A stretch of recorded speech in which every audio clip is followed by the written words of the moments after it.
8 heures sur Studio Kalita. Bonjour à tous et bonjour à toutes. Olivier Granilic au micro pour 1 heure d'actualité, actualité israélienne internationale. Shavuot Tov depuis Jérusalem pour cette heure d'actualité dans laquelle nous allons parler de sujets différents avec dans quelques instants le journal, le premier journal de la matinée. À 8h15, ce sera notre premier invité. Nous parlerons avec Jacques Bendela qui est économiste du budget 2019 qui a été adopté par les ministres du gouvernement de Binyamin Netanyahou vendredi matin. Nous verrons avec Jacques Bendelac les grandes lignes de ce budget 2019. 8h25, Eliana sera avec nous pour nous parler d'histoire. 8h35, revue de la presse israélienne et des médias israéliens.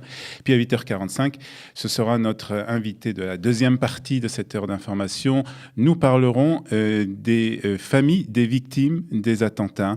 Après l'attentat qui s'est déroulé la semaine dernière et qui a coûté la vie au Rav Shevar près de Givat, au Rav Raziel Shevar près de Givat Gilad, et nous parlerons des victimes de ces attentats et plus particulièrement des familles des victimes de ces attentats avec Oriana Blia qui est volontaire à One Family. Voilà, c'est le programme de cette heure d'actualité, mais nous commençons avec les principaux titres de l'information avec l'aviation israélienne qui a bombardé hier un tunnel dans la région de Rafah, au sud de la bande de Gaza. C'est ce qu'a déclaré ce matin, il y a quelques minutes, un porte-parole de l'armée israélienne. Porte-parole de l'armée a aussi accusé le Hamas d'être responsable de toute activité à l'intérieur et en provenance de la bande de Gaza. Avant de s'envoler pour l'Inde, Binyamin Netanyahou a confirmé que l'aviation israélienne avait bombardé une structure terroriste dans la bande de Gaza.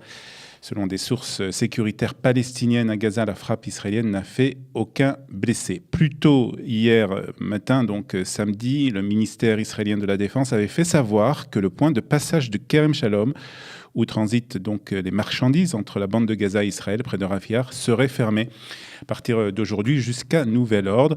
Selon un porte-parole du ministère, cette décision peu fréquente a été prise en raison des violations sécuritaires.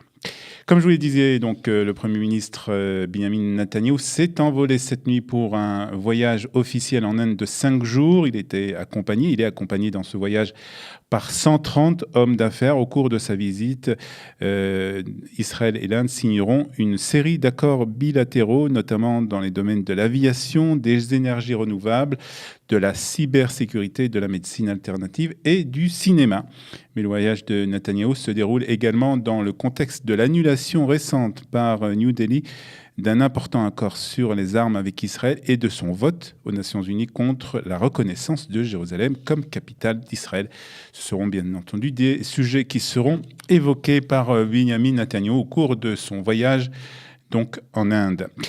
Plusieurs milliers de personnes ont participé hier soir à une manifestation sur le boulevard Rothschild à Tel Aviv contre Binyamin Netanyahou et son gouvernement. C'est la 7e semaine consécutive que les manifestants se retrouvent sur cette artère centrale de Tel Aviv.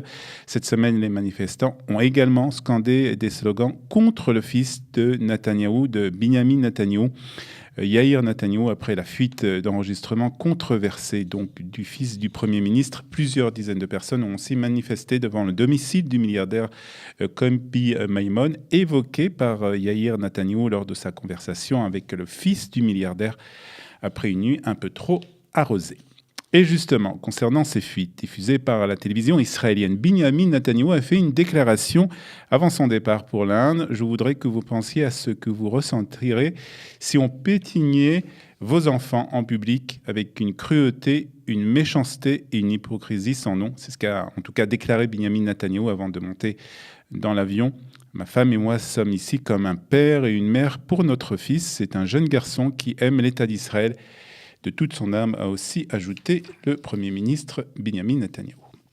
Le président américain Donald Trump a prolongé vendredi la levée des sanctions contre l'Iran, comme convenu dans l'accord nucléaire signé en 2015 entre Téhéran et les 6 puissances. Mais c'est la dernière fois, a prévenu la Maison-Blanche, En l'absence d'une révision de l'accord, les États-Unis se retireront de façon unilatérale. C'est ce qu'a annoncé un communiqué de la Maison-Blanche. Le président américain a appelé aussi les pays européens à se joindre à lui pour corriger les terribles défauts de cet accord signé il y a 2 ans. De son côté, le président français Emmanuel Macron a souligné à Benyamin Netanyahou le nécessaire respect de l'accord nucléaire avec l'Iran. Le bureau du président Macron a déclaré que Emmanuel Macron a appelé à la stabilité de l'accord et à discuter avec l'Iran d'un programme de missiles tout en soulignant l'importance de surveiller les développements.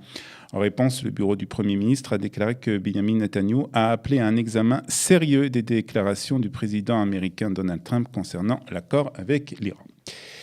Comme nous l'annoncions vendredi matin, le gouvernement a approuvé à l'unanimité le budget de l'État pour l'année 2019, un budget qui s'élèvera à 497 milliards de shekels. 100 milliards de shekels seront affectés au remboursement de la dette. C'est le plus gros budget jamais voté par un gouvernement israélien.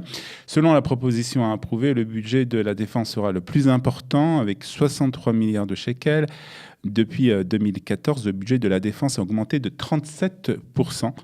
Le budget de l'éducation, lui, a aussi augmenté de 38% par rapport depuis 2014 avec 59,8 milliards de shekels. Cependant, le budget qui enregistre le plus fort taux, c'est celui de la santé, une augmentation de 60% depuis 2014 à 38 milliards de shekels. Le budget de l'assurance nationale du Bitoach Leumi s'élèvera, lui, à 44 milliards de shekels. Nous parlerons dans un instant de ce budget avec notre premier invité, l'économiste Jacques Bendelak. La météo pour terminer ce premier journal, il fera froid et la pluie fera quelques apparitions aujourd'hui en Israël pour ce dimanche donc 14 janvier. Il fera 17 degrés à Tel Aviv, 12 à Jérusalem, 23 degrés à la mer Morte, 21 degrés à Eilat. Il est 8h et presque 8 minutes. Vous êtes sur Studio Kalita. Je vous rappelle que pour nous suivre, rien de plus simple, vous pouvez télécharger notre application Studio Kalita sur Apple Store ou Google Play, ou bien nous suivre, bien entendu, sur notre site studiokalita.com.